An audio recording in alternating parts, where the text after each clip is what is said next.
Hey yo, it's hell on earth. Who's next are gonna be first? The project's frontline, and the enemy is one time. I ain't gotta tell you, it's right in front of your eye. Hey yo, it's hell on earth. Welcome to Spin That Back. This is Rick. I'm Eric. And this is our spoiler talk for Hell or High Water, directed by David Mackenzie. And starring Ben Foster, Jeff Bridges, and Chris Pine. And, Captain Kirk. And Gil Birmingham. Yeah, and April Big Cannons. So obviously we're going to get into full spoilers. So if you haven't seen Hell or High Water, it's been in limited release. Did we like it? Yeah, that movie was the shit. Yeah. It's been one of the best movies of the year. Yeah. So we've liked it. So if you haven't seen it, go check it out and bookmark this video and come back and check it later on. The opening sequence was really good, like that first shot of them driving through the parking lot. Yeah, it was like that one long take. Yeah, pulling into like the back of the bank, and then the camera pans around to the lady that was opening the door, and then you see him like come from behind her. That was a pretty cool like opening shot. We see the two robbers, and one of them is kind of, I guess, short tempered, and then which later on we find out is he's the wild card. Yeah, he's a wild card. Like Charlie. Yeah, he doesn't give a fuck. So we're opening up to this sequence. Then we get like that whole shit where they rob that one. Then they stick up another bank that same morning. And then that's kind of like when Jeff Bridges' character comes in. He was actually a lot funnier than I expected him to be. Like, he was a dick. Yeah, he was a dick, but he was funny. He was actually like the comedic relief. Yeah, just talking shit. Yeah, talking shit. I had seen the trailer for the movie, but so maybe I just kind of forgot. But I didn't even remember what their motivation was for robbing the bank. And then I like how, little by little it's kind of revealed. Yeah. Like they kind of seem that they're just initially like they're maybe just doing it for fun. At least what was it, Tanner? Yeah, Tanner, the older brother. Tanner's character. It kind of seemed like he was doing it more for fun. And then as the movie goes along, obviously, like you see that there is a reason why, whether you agree with it or not, there's a reason why. Yeah, because we start noticing they're only robbing like small amounts. They're not sticking up for like $100 bills. They're it's like money that's untraceable. He does it because he likes it. We get in that one scene after they go have like breakfast at the diner. He goes and he sticks up like that other like small bank, and that's kind of like where they fucked up, or where he fucked up more than anything. Yeah, but it's pretty cool because we get to see. How like where their motivations lie and what the reason is behind behind them sticking up these banks. It ends up being like a more of a dynamic, obviously towards the end of the movie, but the relationship that the two brothers have, and then that Jeff Bridges, what was his name? Marcus. His name was Marcus. Was it Marcus? Yeah, it was Marcus. And Alberto have, so it's sort of like a similar sort of relationship. Yeah. Obviously, we'll get to that as we get towards the end of the movie. We see both Jeff Bridges and Ben Foster's characters. They're both kind of like, they have like this tough exterior. And then eventually, as the movie progresses and there's like a huge buildup, we kind of see that, they're where their heart truly lies, I guess. Like, when the events get really serious and like shit actually goes down, we kind of see how both of their characters, share similar traits. But except they're like on opposite ends. And that's actually one of the things that I did like, was because we spend enough time on both sides of the conflict. We see the bad guys or bad and then the good guys, I guess, if that's what you want to call them. I think to me it really felt a lot like an early Jeff Nichols movie. It kind of had like a little bit of a like Jeff Nichols / kind of like Country for Old Men. Why am I forgetting their name? The Coen Brothers. The Coen Brothers. A blend of like like a little bit of sort of both styles, because really there were a lot of parts in the movie where I don't want to say nothing happens, but it's just people just talking. Kind of start thinking, okay, like I know this is gonna lead somewhere, but to what? And then eventually, as the second act progresses, and we start seeing like, oh shit, this is actually gonna go somewhere. Yeah, and I kind of started wondering about that. I was like, okay, like hopefully this builds up to something, and so then once you start getting more towards the end of the movie, and obviously like we'll get to that, like once you start getting into the third act, and then what leads up to the finale. It creates this tension, so when the shit starts to go down, you're just like, okay, like you see all that setup like really like pays off. And I think that's kind of where I kind of felt it felt like a lot like even like something that we saw like in like Jeff Nichols' early movies, and even something kind of like the Coen Brothers. It's not so much about the action, about the actual bank robberies. It's about the characters and this sort of like this point where they're at in their lives. There wasn't really much going on until the very last act, they were sticking the banks here and there, and we kind of see like, oh, okay, like what are they gonna do? And at the end, that's kind of like what leads to them sticking up like the bank. When we see Chris Pine's character, he's really the one that he doesn't really know what he's doing. Not that he doesn't know what he's doing, but he doesn't really want to hurt anybody. Yeah. And his brother, we know that he's been in prison and he doesn't really give a shit. I mean, because throughout the movie, we see him starting shit with everybody. Yeah. He's kind of a dick, you know, like he fucking goes up to people and like they get like that whole thing in the gas station where his brother has to end up beating the shit out of the guy because he fucking pulled out a gun on him. You know, like he wanted to avoid that, but like his brother's the one that kind of starts, you know, doing the stupid shit. What I like is that like we didn't need like a ton of backstory. Like you get just enough to where you know like why each character's sort of doing what they do. Yeah. And then and not only that, but I mean that we find that out as the movie progresses, you know, like little by little. It's not like they fucking come and explain, oh, this is where, you know, where he came from, this is why he does these things. Like no, like these are things that we learn throughout the movie, you know, which is awesome because that's, as a moviegoer, like we like to, you know, find shit out as we're watching the movie. Like we don't need shit to be explained to us. Like we like to, you know, figure it out as it goes along, and that's what this movie does really well. Not to mention Jeff Nichols again, but you know, it's sort of like he doesn't like a lot of exposition in his movies, and like I think that was kind of similar in this movie, like where, you know, we didn't need their sort of motivations explained, like you said, like through them talking, through their actions, like you see why they do what they do. Yeah. And you know, even like Tanner's character, you know, but obviously by the time, you know, and we'll get to the end, but by the time we get to the end, you see that he sort of knows that like this is where like the road ends for him. Like he knows that once they rob this bank, like he's doing it to help his brother out because his brother's a good guy. His brother's doing, like I said, maybe morally you might not agree with the way they go about things, but his brother's doing it for a reason. He's doing this for his kids, for his family. Yeah. You know, to make up for whatever wrongs he ever did in his life, and the brother who was the badass and who was like in jail, he pretty much just said, well, I mean, really, like what do I have to lose? Like I don't have family, I don't have kids. It's just, so he just knows like I'm doing this for my brother. As long as I can help him and he can ride off into the sunset, like I'll go out in a blaze of glory, and it's not really gonna matter because that was the end game. That's what he was doing it for, really. We kind of also see like that same thing like on like with Marcus's side. They're in it for the same reason. Like Tanner, he does this because he's helping out his brother, but he also likes to do this shit, you know. Like you can tell that he enjoys, you know, breaking the law and being the badass and doing all this crazy shit, you know. Like he doesn't follow like authoritative figures. He hates all that shit. And then we see like Marcus, and this part of him doesn't want to, you know, he's been doing this shit for so long as a police officer, you know. It's kind of like something that he doesn't really want to let it go, you know, something that he likes to do, something that, and even like Alberto, he mentions it to him at one point, you know, like he's like, why are you doing this shit? He's like, you're already at the point of retiring. He's like, why are you just trying to drag it along, you know, because this is the shit that you like to do, you know, you don't want to let it go. Like, what are you gonna do? And then we see that even further at the end, when after even he retires, like he still doesn't want to let this shit go because you know, he's trying to figure out, why did these guys do it, you know, like like he doesn't want to let this shit go. That's just part of, you know, who he is, and that's kind of like what, you know, the same thing with Tanner, like it's just the shit that he does that leads us like towards, you know, the Marcus and Alberto staking out the bank that they initially think they're gonna hit, and they don't. They go to the other one, and I think the city was called Post, right? Is that yeah, what it was Post, yeah. At that point, Marcus is like, shit, this is where they're gonna go.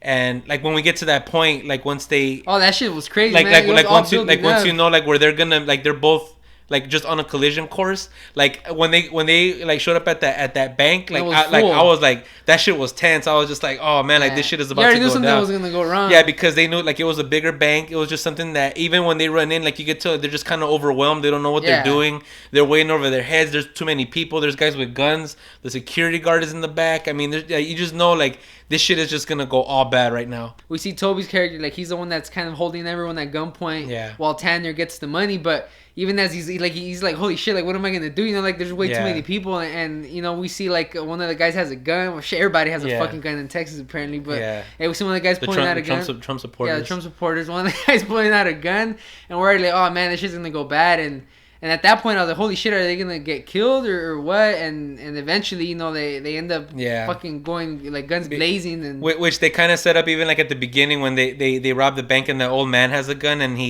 Toby pulls the gun from him and like he puts it on the counter. I'm like, why would you put it on the counter? Yeah. But that just kind of goes to show that he's kind of like in over his head. Yeah, he doesn't know what he's doing. Like, well, fuck, like I'm letting my brother take the lead. I'm just helping him out. You know what I mean? And even he says at one point, he goes, God, it's like I know I shouldn't have asked you for your help. Yeah. because I guess he went to him and said, "Hey, I need to raise this money," and his brother's like, "Well, fuck it, like I got the perfect way to get money." Yeah. And he's sort of at the point where, well, fuck it, like this is what I got to do. You know what I mean? Like I may not be good at this, but fuck it, like I gotta get this money somehow to pay off, before the bank forecloses on their house. All these characters, they actually had like a really like, even like Alberto's character, like he was more of like, he was more like on the side, but like we really have like that one like really good discussion between him and Marcus, about like, oh, why are these guys doing it, and he starts mentioning that whole thing about him being like Native American, and how like all this land belonged to us, but like now like the white people came and took it from us, like now they're being taken away from the bank, and it kind of puts it in your head like, yeah, well, it's true. I mean, yeah, like they're breaking the law, but really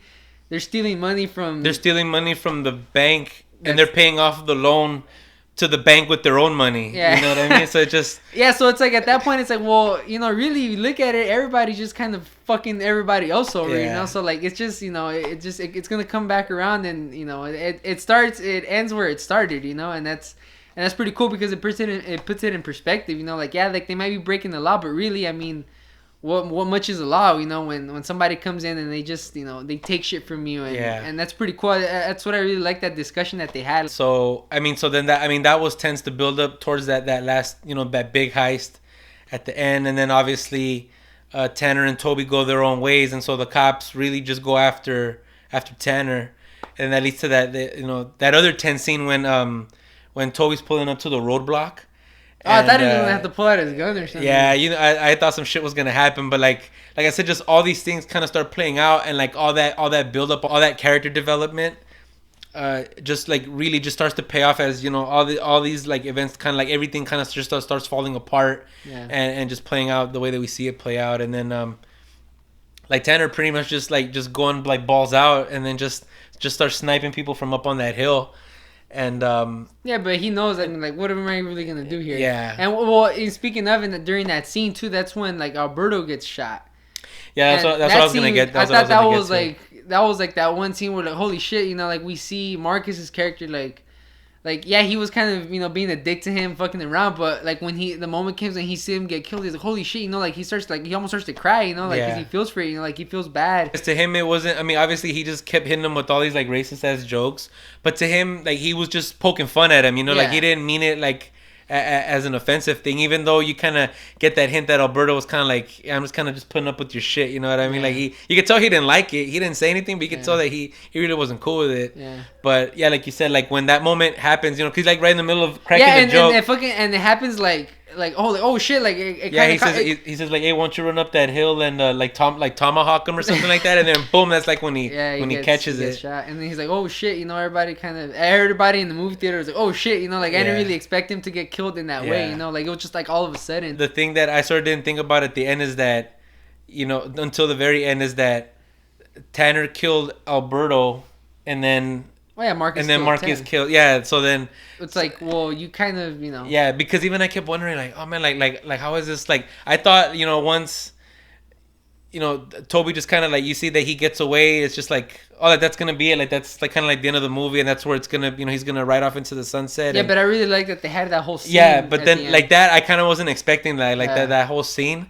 When finally you see Marcus go back, like you were mentioning earlier, he goes back to the police station. He just can't let it go. He goes, yeah, because he knows. He's like, I know the brother was involved. Like we have to be able to pin this on him. And I mean, they pretty much just said like that other deputy's telling him like, look, like he's clean. Like we checked everything. We checked his background, everything. It's like, he's never, the only time he's ever been in court was for his divorce. And he's just like, that's it. Like just give it up already. Like it's done. But obviously he can't let it go because, he killed his brother, but he killed his brother because his brother had killed Alberto first. Yeah. And at the same time, like, yeah, Toby, like, yeah, you killed my brother, but really, I mean, he kind of had it coming, like, he was kind of asking for it, know, and like I can't, okay, like, yeah, you killed him, but like, who am I to blame you for killing him, like you had no other choice, like, what choice did you have, and then he killed your partner, so it's like we're kind of even now, and that's what I really like about Toby's character, because even he tells him.